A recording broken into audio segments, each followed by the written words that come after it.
Okay, तो आज हम लोगों का टॉपिक है रिवर्सिबल एंड इरिवर्सिबल सेल।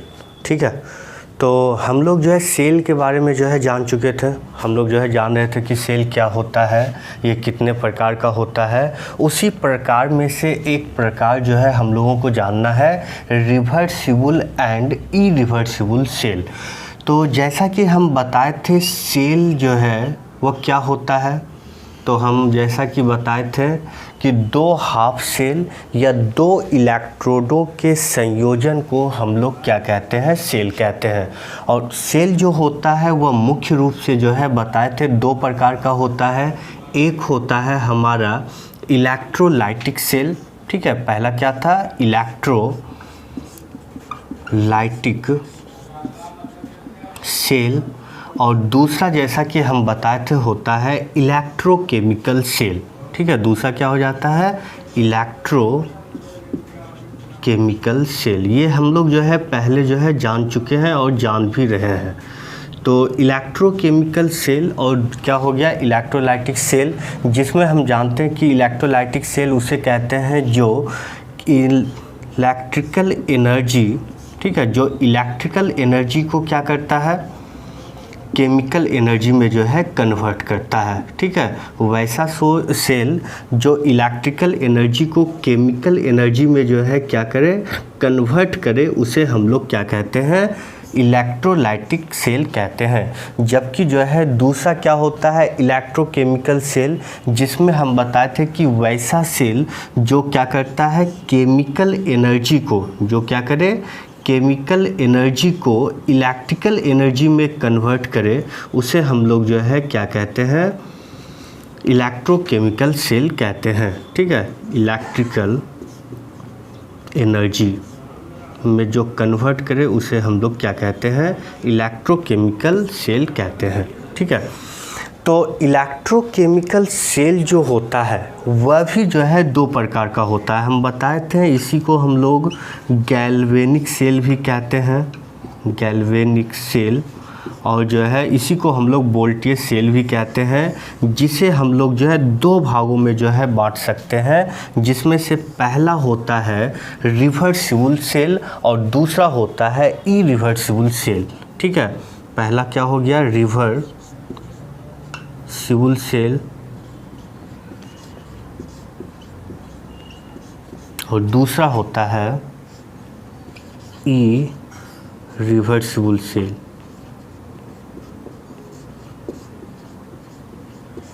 ठीक है, तो हम लोग क्या जान गए, सेल यानी कि दो इलेक्ट्रोडों का संयोजन, वह कितने प्रकार का होता है, दो प्रकार का। पहला इलेक्ट्रोलाइटिक सेल और दूसरा क्या हो गया, इलेक्ट्रोकेमिकल सेल। इलेक्ट्रोलाइटिक सेल जो होता है वह क्या करता है, इलेक्ट्रिकल एनर्जी को केमिकल एनर्जी में कन्वर्ट करता है, जबकि इलेक्ट्रोकेमिकल सेल जो होता है वह क्या करता है, केमिकल एनर्जी को इलेक्ट्रिकल एनर्जी में कन्वर्ट करता है। इलेक्ट्रोकेमिकल सेल जो होता है, जिसे हम लोग जो है गैल्वेनिक या वोल्टेज सेल भी कहते हैं, यह दो प्रकार का होता है। पहला होता है रिवर्सिबल सेल और दूसरा होता है इरिवर्सिबल सेल। ठीक है, तो रिवर्सिबल सेल क्या है और इरिवर्सिबल सेल क्या है, तो इसको जानने के लिए सबसे पहले हम लोग जान लेते हैं ये रिवर्सिबल सेल क्या होता है। तो रिवर्सिबल सेल, रिवर्सिबल सेल क्या होता है, रिवर्सिबल सेल, तो रिवर्स यानी कि क्या, उल्टा। तो वैसा सेल जिसमें एक्सटर्नल ईएमएफ जब अप्लाई किया जाता है, ठीक है, वैसा सेल जिसमें जब एक्सटर्नल ईएमएफ अप्लाई किया जाता है, तो ऐसे में उसके इलेक्ट्रिसिटी के डायरेक्शन के चेंज होने के साथ साथ उसके अंदर जो होने वाला केमिकल रिएक्शन होता है, अगर वह भी जो है टोटली रिवर्स कर जाए, यानी नॉर्मल सेल की अपेक्षा जो है जस्ट उसका विपरीत हो जाए, तो उसे हम लोग जो है क्या कहते हैं, रिवर्सिबल सेल कहते हैं। क्या बोले, वैसा सेल जिसमें एक्सटर्नल ईएमएफ अप्लाई कर उसके विद्युत धारा की दिशा को बदलने पर उसमें होने वाला सेल रिएक्शन क्या हो जाता है, उल्टा हो जाता है, रिवर्स हो जाता है, उसे हम लोग क्या कहते हैं, रिवर्सिबल सेल कहते हैं। जैसे में अगर हम जो है गैल्वेनिक सेल का एक जो है एग्जांपल देखे थे, गैल्वेनिक सेल के बारे में हम लोग पढ़े थे इस प्रकार से। मान लें कि जो है कोई गैल्वेनिक सेल है जैडन, जो जैडन SO4 इलेक्ट्रोलाइटिक सॉल्यूशन में डूबा हुआ है, जो एक सॉल्ट ब्रिज से जो है जुड़ा है और यहाँ है कॉपर सल्फेट और कैथोड के रूप में कार्य कर रहा है कॉपर। तो अगर जो है इसका सेल रिएक्शन हम लोग जो है लिखते हैं तो क्या होगा, जैडन, हम लोग अगर इसका जो है सेल रिएक्शन लिखें तो क्या होगा, सेल रिएक्शन, तो क्या हो जाएगा, जैडन प्लस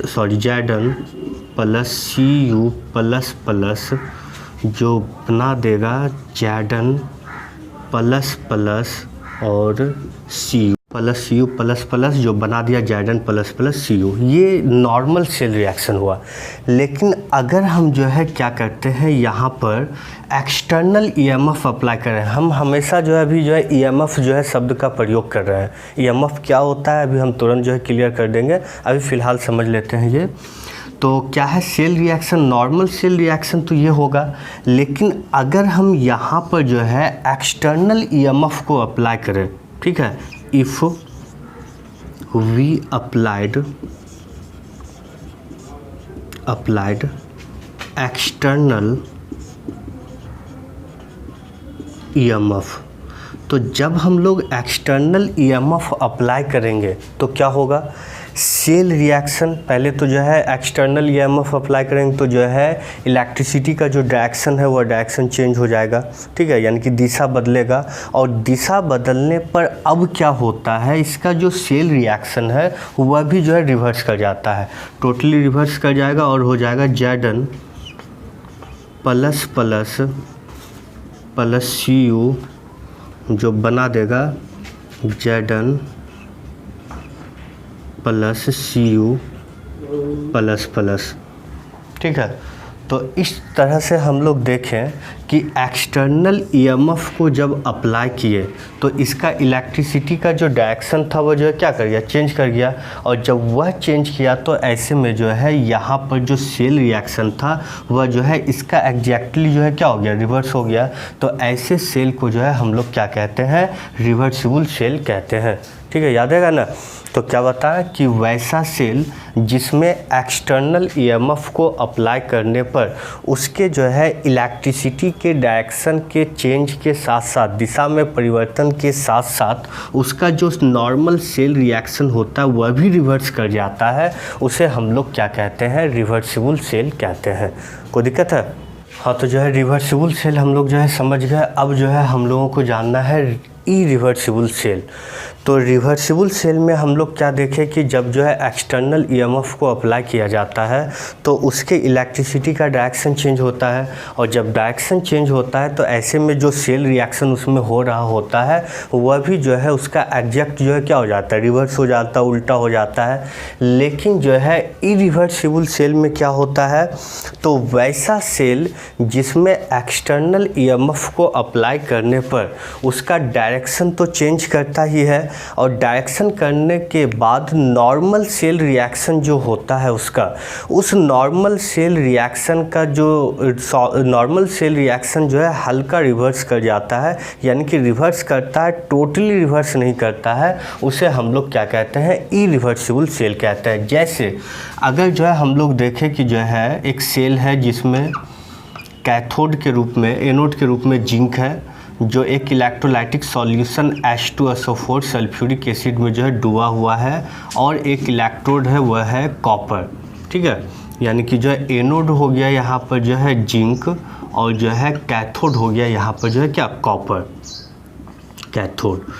तो अगर जो है इसका सेल रिएक्शन हम लोग जो है लिखना चाहें तो सेल रिएक्शन जो है क्या होता है इसका, जैडन ये 2H प्लस ये बना देता है Zn प्लस प्लस और H2। ये नॉर्मल सेल रिएक्शन है। लेकिन अगर जो है हम लोग क्या करते हैं, यहाँ पर एक्सटर्नल ईएमएफ को अप्लाई करें, ठीक है, ईएमएफ के बारे में हम अभी बता दे रहे हैं। तो जब जो है यहाँ पर एक्सटर्नल ईएमएफ को अप्लाई किया जाएगा तो ऐसे में क्या होता है, यह जो सेल रिएक्शन है अब जाकर के सेल रिएक्शन कुछ इस प्रकार से हो जाता है, ठीक है। If we applied external EMF यानी इलेक्ट्रोमोटिव फोर्स या फिर विद्युत वाहक बल, तो जब हम लोग जो है एक्सटर्नल EMF जो है अप्लाइड करते हैं तो अब जाकर के जो सेल रिएक्शन होता है वो कुछ इस प्रकार से हो जाता है। Copper plus Zn plus plus, पहले Zn से Zn प्लस में ये बदला था, लेकिन अब क्या होता है, ये Zn प्लस प्लस जो है बदल जाता है Zn, और जो है ये कॉपर जो था वो बदल जाता है कॉपर प्लस प्लस में। तो रिवर्स तो है लेकिन एग्जैक्ट रिवर्स तो नहीं है। तो ऐसे में जो है इस सेल को हम लोग क्या कहते हैं, इरिवर्सिबल सेल कहते हैं। यानी कि वैसा सेल जिसमें एक्सटर्नल ईएमएफ अप्लाई करने पर उसके इलेक्ट्रिसिटी का डायरेक्शन जो है चेंज तो करता ही है, लेकिन उसके साथ साथ जो है उसमें जो सेल रिएक्शन होता है वह रिवर्स तो करता है लेकिन टोटली एग्जैक्ट रिवर्स नहीं करता है। उसे हम लोग जो है क्या कहते हैं, इरिवर्सिबल सेल कहते हैं। तो इस प्रकार से हम लोग जो है रिवर्सिबल सेल और इरिवर्सिबल सेल को जो है समझ गए। अब जाकर के हम लोगों को जानना है कि ये ईएमएफ क्या होता है। तो जैसा कि हम बता रहे थे, बार बार यहाँ पे चर्चा हो रहा था ईएमएफ का। तो ईएमएफ कहने का अर्थ क्या हो जाता है, तो जब कोई सेल, जैसे मान ले कि ये सेल है, तो जब किसी सेल में इलेक्ट्रिसिटी का जो है फ्लो नहीं हो रहा होता है, जब किसी सेल में विद्युत धारा जो है प्रवाहित नहीं हो रहा होता है, तो ऐसे में दोनों इलेक्ट्रोडों के बीच जो पोटेंशियल डिफरेंस होता है, जो विभवांतर उत्पन्न होता है, उसे हम लोग ईएमएफ या फिर विद्युत वाहक बल कहते हैं। ठीक है, क्या बोले फिर से सुनना है, नोट देकर के नीचे में जो है लिख भी लेना है ईएमएफ किसे कहते हैं। तो जब किसी सेल में इलेक्ट्रोड से विद्युत धारा प्रवाहित नहीं हो रहा होता है, तो ऐसे में उन दोनों इलेक्ट्रोडों के बीच जो पोटेंशियल डिफरेंस होता है, जो विभवांतर उत्पन्न होता है, उसे हम लोग ईएमएफ या इलेक्ट्रोमोटिव फोर्स या फिर विद्युत वाहक बल कहते हैं। ठीक है, अब इसी में जो है एक और जो थोड़ा सा डिफरेंस में आ जाता है। अभी तो हम बताएं कि जब जो है इससे विद्युत धारा का प्रवाह ना हो रहा हो, लेकिन अगर किसी सेल में इलेक्ट्रोडों से विद्युत धारा प्रवाहित हो रहा हो, तो इस कंडीशन में दोनों इलेक्ट्रोड पर जो पोटेंशियल डिफरेंस उत्पन्न होता है उसे हम लोग जो है सेल पोटेंशियल कहते हैं। ठीक है, याद है ना, अगर इलेक्ट्रोड से विद्युत धारा प्रवाह हो रहा हो तो ऐसे में जो इलेक्ट्रोड पोटेंशियल यानी कि पोटेंशियल डिफरेंस जो इलेक्ट्रोड पर उत्पन्न होगा उसे ईएमएफ कहते हैं। और जो है अगर जो है